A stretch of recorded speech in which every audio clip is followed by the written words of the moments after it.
السلام عليكم. ازي حضراتكم؟ النهاردة عنوان الفيديو: الكائنات الغير عاقلة لو كان ليها بق كانت اتكلمت. والله العظيم بجد سبحان الله، وانا ماشي مروح مش عارف اتكعبلت في ايه كده، فلقيت نفسي جنب أعزكم الله كلب صغير.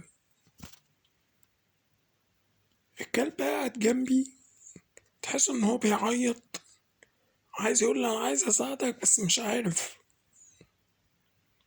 والله العظيم بجد، وقعد جنبي وحط دماغه على رجلي. ايه الجمال ده؟ والله العظيم بجد حاجة تحفة. يعني الكلاب عندها كلام عايزة تقوله، البني آدمين.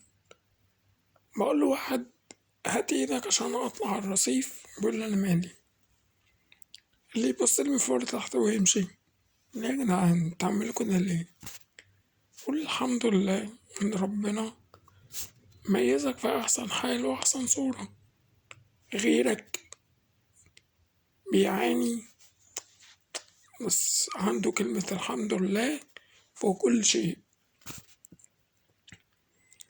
ركزوا يا جدعان، ركزوا ركزوا. احنا دلوقتي في مكان نجمع الحسنات. الدنيا لما تطلع عند ربنا هتنفعك. السلام عليكم.